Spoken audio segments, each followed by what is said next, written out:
오늘 나누고 싶은 주제는 불가능을 가능하게 하는 방법에 대한 이야기입니다.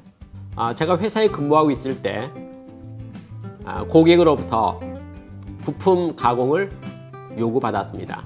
수량이 600개 정도 됐던 것으로 기억합니다. 원자재를 수입해다가 공정에 따라서 작업들을 다 하게 되었습니다. 모든 일들은 계획대로 일정 관리대로 순탄하게 순조롭게 진행이 되었습니다. 기계 가공이 다 마쳐지고 나서 맨 마지막 공정이 열처리 공정이 있었습니다.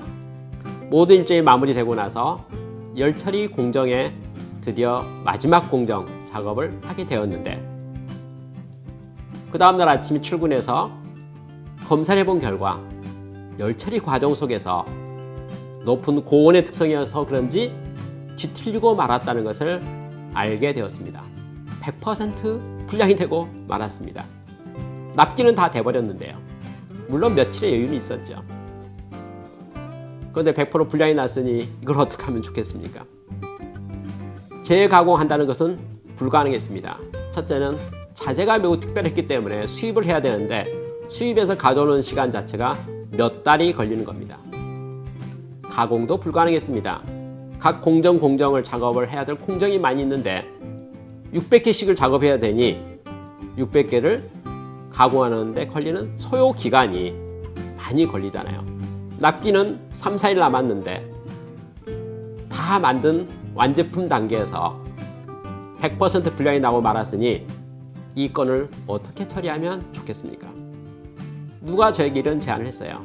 이거 열처리가 끝났기 때문에 강도가 너무 세서 가공은 불가능하지만 연마할 수 있잖아. 연마 공정을 쓰면 어때?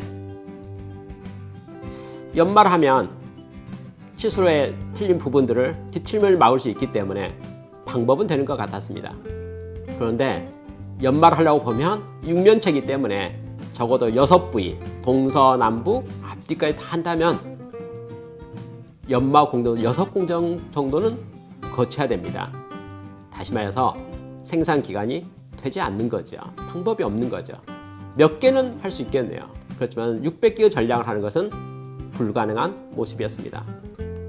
그러나 연마를 한다면 제품이 좋아질 것 같은 생각이 됐고 양품으로 바뀔 수 있다는 가능성은 발견이 된 겁니다. 급하게 관계된 몇 분들과 같이 대책회의를 하게 되었습니다. 그리고 나서 놀라운 아이디어가 드러났어요. 뭔 줄 압니까? 들고 뛰는 작전이었습니다. 연마기들을요, 우리 사람이 다 붙어서 한 개씩 들고 1공정 연마 끝나면 하나 들고 2공정 연결시키고 3공정 해서 바로 1, 2, 3, 4, 5, 6의 연마기 6대가 동시에 계속 하나씩 작업해 가는 거죠. 우리는 급하게 연마기를 수배했습니다. 준비를 했어요. 그리고 관계된 사람들을 다 붙였습니다. 그리고 한 10여 명 정도가 그 일에 동원되어서 하나씩 작업하는 작업을 며칠 동안 하게 된 것입니다. 놀랍게도 600개의 모든 수리 작업이, 연마 작업이 끝났습니다. 물론 그 시간 동안에 24시간 일했죠. 여러 사람이요. 그러나 납기를 지켜서 그 모든 물건이 정상적으로 컨테이너에 실어서 나가게 되는 모습을 보았을 때 관계된 모든 사람들 눈물이 가득했던 것을 추억하고 있습니다. 우리가 일하고 하는 모든 과정 속에 난감한 상황, 사면초가 같은 상황, 불가능한 상황, 우리는 항상 경험하게 되고 부딪히게 됩니다. 그러나 한마디 하고 싶네요. 하늘이 무너져도 솟아날 구멍이 있다. 비록 불가능해 보이더라도 반드시 길은 있다. 도저히 방법이 없다 생각하지만 분명히 우리는 찾고 연구하고 노력하면 또 상의하면 윈윈 전략을 반드시 만들어낼 수가 있다. 이런 가정입니다. 우리는 협상하는 과정에서도 윈 드랍, 한쪽이 잘 되면 나머지 사람은 손해본다는 느낌을 갖지 않습니까?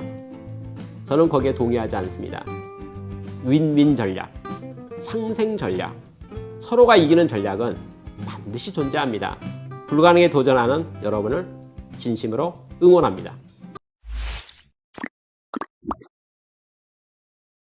오늘 나눌 주제는 개선 마인드에 대한 이야기입니다. 제가 혁신에 대해서 배우는 과정 속에 개선혼이라는 용어를 들어본 바가 있습니다.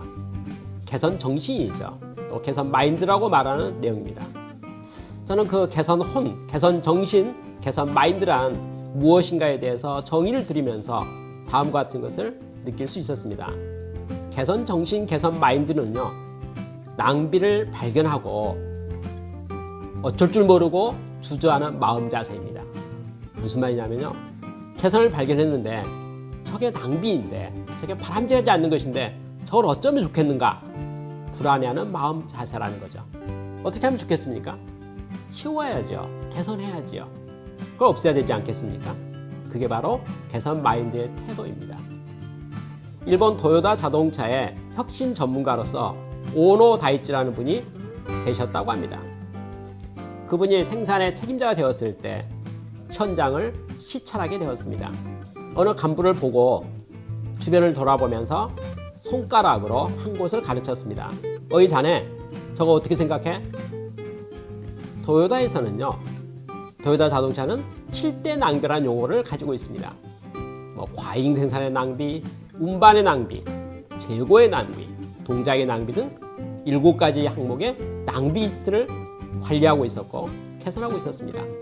오노 다이치 관리자가 질문했던 내용은 어이 자네, 저거 7대 낭비 중에 뭐야? 이렇게 질문한 거 똑같은 내용입니다. 그 말을 들은 사람, 도요타 오노 다이치 관리자에게 다음과 같이 말했습니다. 예, 무슨 낭비입니다. 낭비명을 말했어요. 그러자 오노 다이치 그 관리자에게 이렇게 말했습니다. 바닥에 동그라미 1m짜리 동그라미를 분필 같은 걸로 그리고 나서 이 안에 들어가게, 이렇게 질문했습니다. 주춤주춤 들어가고 서 있으니 오노 다이치 이렇게 말했습니다. 저걸 어떻게 개선하면 좋을지 잘 생각해보고 아이디어가 떠오르면 즉시 개선하고 하던 일 하게, 이렇게 말했습니다.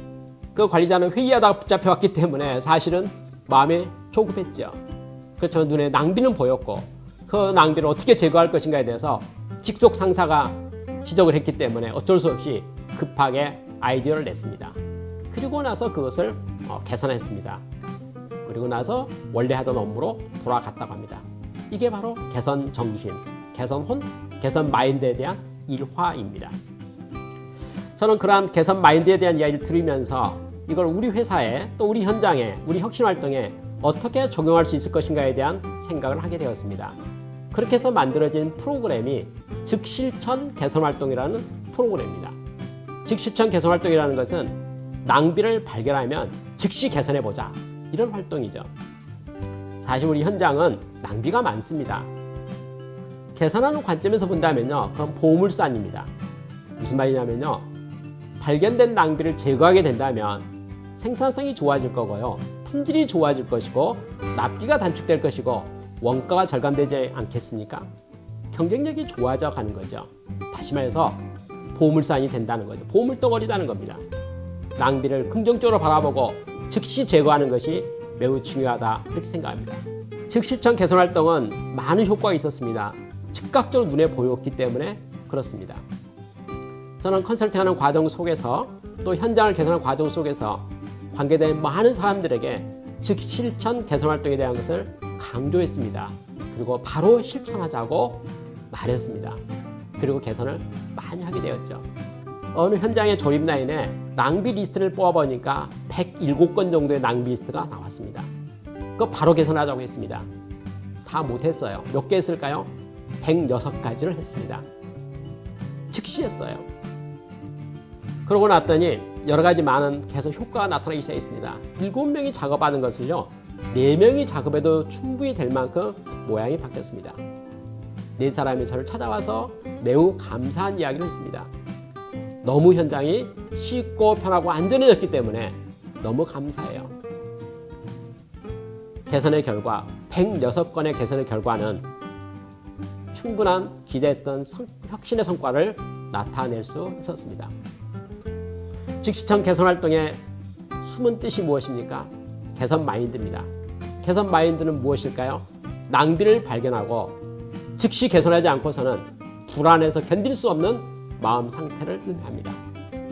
우리 주변을 돌아보십시오. 개선할 게 얼마나 많습니까? 낭비스러운 게 얼마나 많습니까? 그걸 언제까지 방치하겠습니까? 즉시 개선했으면 좋겠습니다. 어제보다 나은 오늘, 지금보다 나은 미래가 되도록 즉시 개선하면 좋겠습니다.